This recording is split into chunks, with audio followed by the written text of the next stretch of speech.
రెండేళ్లలో ఏం మారింది, కాంగ్రెస్ వచ్చినాక ఏమైనా మంచి పని జరిగిందా అంటే నాకంటే బాగా మీకే తెలుసు.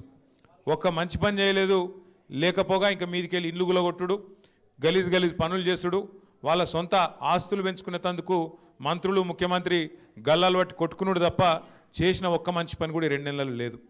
ఒక్కటంటే ఒకటి, డబల్ బెడ్రూమ్ ఇండ్లు కేసీఆర్ గారు 1,00,000 కట్టిస్తే మీ జూబ్లీహిల్స్ నియోజకవర్గానికి అందులో 4,000 ఇండ్లు ఆనాడు ఇవ్వడం జరిగింది. ఈసారి కూడా మరొక 4-5 వేల ఇండ్లు ఇవ్వాలనే ఆలోచనతో కేసీఆర్ గారు ఉండే. కానీ ఈ ప్రభుత్వం వచ్చినాక 2 ఏళ్ళు అయిపోయింది. 2 ఏళ్లలో ఒక్క ఇల్లు కట్టలేదు, ఒక్క రూపాయి శాంక్షన్ చేయలేదు, ఒక్క గరీబోనికి కూడా కొత్తగా ఒక స్కీమ్ పెట్టలేదు. ఏమన్నా మాట్లాడితే ఇక ఫ్రీ బస్ పెట్టినాం కదా అంటారు. ఇక ఫ్రీ బస్ కథ ఏందో నాకంటే బాగా మా ఆడబిడ్డలకు తెలుసు. ఆడోళ్ళకి ఫ్రీ అట, మగోళ్ళకి డబల్ రేట్ అట. ఇక గదేం ఫ్రీ బస్సు నాకైతే అర్థం కాదు. ఆడోళ్ళకేమో ఫ్రీ అట, మళ్ళీ మీ ఇంట్లో ఉండే మగోళ్ళకి మాత్రం డబుల్ టికెట్. దాంతో ఏం లాభం ఉంటుంది? కుడి చేత్తోని ఇచ్చినట్టు ఎడమ చేత్తోని గుంజుకున్నట్టు. కాబట్టి అది తప్ప చేసిందేం లేదు. కొత్త కథ చెప్తున్నారు, జూబ్లీహిల్స్లో కాంగ్రెస్ గెలిస్తేనే డెవలప్మెంట్ అవుతుంది అని మాట్లాడుతారు. మీకు కొద్దిగా పక్కకు ఎక్కువ దూరం లేదు, ఒక 4 కిలోమీటర్ల అవతలకి సికింద్రాబాద్ కంటోన్మెంట్ కాన్స్టిట్యున్సీ ఉన్నది. కంటోన్మెంట్లో సంవత్సరంన్నర కిందట అక్కడ మన ఎమ్మెల్యే గారు చచ్చిపోయింది. అక్కడ మన లాస్యా నందిత చచ్చిపోతే అక్కడ ఎలక్షన్ వచ్చింది అప్పుడు, పార్లమెంట్ అప్పుడు. అక్కడ కూడా ఇటువంటి కథలే చెప్పిండ్రు. 6,000 డబుల్ బెడ్రూమ్ ఇల్లు కట్టిస్తా అని చెప్పిండు ఒక మంత్రి. ఇంకొక ఆయననేమో 1,000 కోట్లు ఇస్తా అని చెప్పిండు. మీ అందరు నేను అడుగుతున్నా, జర్రంత అవతలకి మీ దోస్తులు ఉంటారు, మీ చుట్టాలు ఉంటారు, కాదంటే మీకు తెలిసిన వాళ్ళు ఉంటారు. కొద్దిగా అవతలకి ఎక్కువ దూరం లేదు, 2-3 కిలోమీటర్ల అవతలకి.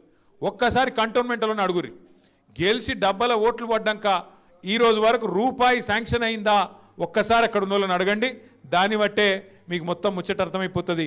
కాంగ్రెస్ వాళ్ళకి తెలిసింది ఒకటే, ఓడ మీద ఉన్నప్పుడు ఓడమల్లన్న, ఒడ్డుకెక్కినాక బోడమల్లన్న. ఒడ్డుకి ఎక్కాలే, ఇక తర్వాత జంపు కొట్టాలే, మళ్ళీ ఎవ్వడు కనలబడాడు. ఒకటి యాది పెట్టుకొని ఇవాళ గల్లి గల్లి తిరుగుతుండు పొన్నం ప్రభాకర్, తుమ్మల నాగేశ్వరరావు, వివేకు, ఇంకొక 2-3 జమైనరు. ఈ ఏ ఒక్కరు కూడా రేపు జూబ్లీహిల్స్ ఎలక్షన్ 15 నవంబర్ తర్వాత ఒక్కరు కూడా కనబడరు. మళ్ళా కనబడేది గిదే శ్రీనివాస్ యాదవ్, గిదే కేటీఆర్, గదే మాగంటి సునీతమ్మ తప్ప ఒక్కరు కూడా మళ్ళీ మీకు కనబడరు. బీఆర్ఎస్ వాళ్ళు తప్ప ఒక్కరు కూడా కనబడరు.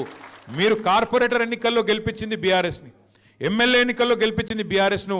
మీ అందరికీ మాటిస్తున్నాం, మీరు చెప్పిన విషయాలు డబల్ బెడ్రూమ్ ఇల్లు ఇంకా కొన్ని ఉన్నాయి ఇప్పిమన్నారు. కొట్లాడి అవి కేసీఆర్ కట్టిన ఇండ్లు గల్లా పట్టుకొని, కాంగ్రెస్ వల్ల గల్లా పట్టుకొని అవసరమైతే నాడి వీధిలో గుంజి మీకు ఇండ్లు ఇప్పించే బాధ్యత మాది అనే మాట నేను మీకు విజ్ఞప్తి చేస్తా ఉన్నా.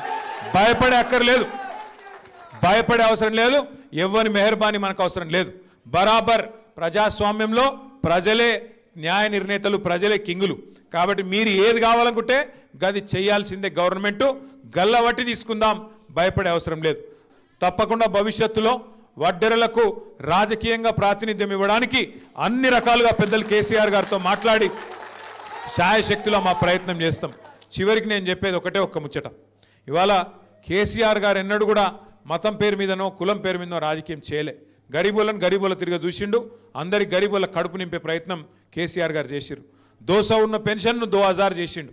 కానీ ఎన్నడూ కూడా కులం పెట్టో ఇంకోటి పెట్టో తప్పించే ప్రయత్నం చేయలే. ఇలా ఒక మంచి ప్రపోజల్ మీరు పెట్టిండ్రు, అన్ని చేతి వృత్తులకు ఇస్తురు, 50 ఏళ్ళకే మాకు కూడా ఇవ్వాలే వడ్డెర సోదరులకు అన్నారు. తప్పకుండా ఆ విషయం కూడా పార్టీలో చర్చించి వచ్చే ఎలక్షన్లు ఎట్లాగూ కేసీఆర్ గారు ముఖ్యమంత్రి అవుతారు, మీకు తెలుసు, నాకు తెలుసు, అందరికెరికే. ఆ ఆలోచన కూడా తప్పకుండా చేసుకుందాం. మీరు మాత్రం 11 తారీఖు నాడు తప్పకుండా మన అభ్యర్థి గోపీనాథ్ భార్య సునీతమ్మను గెలిపించి కేసీఆర్ గారిని మరింత శక్తివంతుని చేసి, ఈడికెళ్ళే మొదలైంది కేసీఆర్ మళ్ళీ తిరిగి వస్తుండు, తప్పకుండా జూబ్లీహిల్స్కి వెళ్ళే కథ మొదలైంది అన్నట్టు మీ తీర్పు ఉండాలి.